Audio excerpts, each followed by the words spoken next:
আবারও অধীর করেই উঠল গো ব্যাক স্লোগান। বুধবার সকালে বহরমপুরের খাগড়া এলাকায় সাংসদ যেতেই তাকে ঘিরে স্লোগান তোলেন তৃণমূল কর্মীরা। অধীর বলেন জেলা প্রশাসন তাকে কাজ করতে দিচ্ছেন না। অন্যদিকে পৌরসভার চেয়ারম্যান নারুগোপাল মুখোপাধ্যায় পাল্টা দাবি করেন ব্যবসায়িক উদ্যোগে আইন ভেঙে কাজ করছে সাংসদ। দেখুন বিস্তারিত।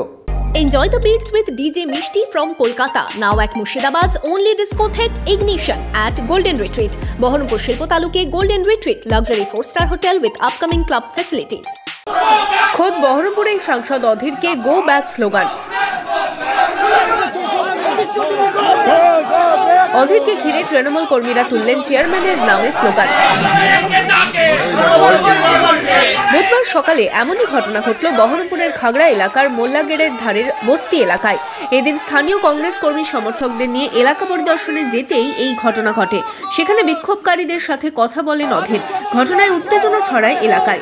অধীরের দাবি মুখ্যমন্ত্রীর কথা মতো কাজ হচ্ছে না, তাই তার কাজে বাধা দিচ্ছেন জেলা শাসক। তো আমি ওখানটায় সংসদ তহবিল থেকে একটা কল বসানোর সিদ্ধান্ত নিয়েছিলাম।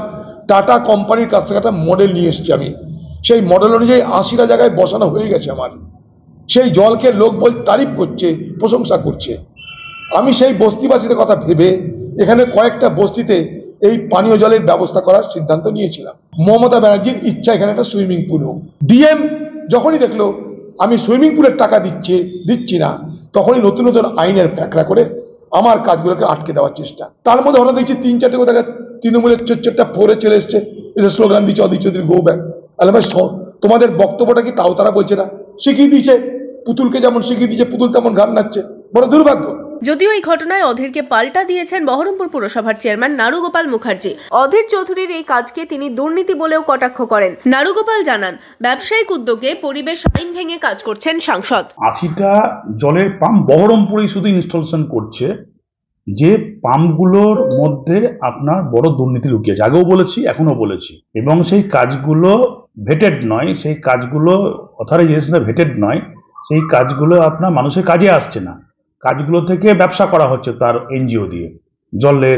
তার জলের বড় ব্যবসা আছে, ব্যবসা করা হচ্ছে। তো তার এমপিএলের টাকাটা তিনি ব্যবসা করছেন। এবং ২০০৫ সাল থেকে আপনার মানে জলের যে স্তর পশ্চিমবঙ্গে সেন্ট্রাল গ্রাউন্ড ওয়াটার বোর্ডের যে রিপোর্ট আছে তাতে সাবমার্সিবল পাম্প বসানো যায় না। উনি ৮০টা জায়গায় সাবমার্সিবল পাম্প বসাচ্ছেন। তাহলে একটা এমপি হয়ে, একটা আইনসভার সাংসদ হয়ে আইন ভাঙছেন, এবং সেটা ব্যবসায়িক উদ্দেশ্যে। পাবলিক ইন্টারেস্টের হলে পরে আলাদা ব্যাপার ছিল। সেগুলো না করে শুধু ব্যবসা করার উদ্দেশ্যে তিনি একটা সিনটেক্সের ট্যাঙ্কে সাবমার্সিবল পাম্প, আর সাবমার্সিবল পাম্প বসানো হচ্ছে ৫০,০০০ টাকা খরচা, সিনটেক্সের ট্যাঙ্কির দাম ১০,০০০ টাকা। এই ৭০,০০০ টাকার তিনি যে এস্টিমেট মানে প্রকৃত খরচা, এই খরচা করে ৫ লক্ষ টাকা বিল করছেন। তাহলে এই যে তার যে ব্যবসা বৃত্তি, এত পরিমাণে যে একটা ইলিগাল ব্যবসা বৃত্তি এবং ইলিগাল কাজের মধ্যে দিয়ে, সেখানে মানুষ তার প্রতিবাদ জানিয়েছে। এই সস্তা রাজনীতি করার যে প্রবণতা, সেই প্রবণতার বিরুদ্ধে প্রতিবাদ হবে এবং আইনগতভাবে তার ব্যবস্থা হবে। লোকসভা ভোটের আগে সাংসদ তহবিলের টাকা খরচ নিয়ে উত্তাপ বাড়ছে রাজনীতির অন্দরে। Bureau report, imagine community media.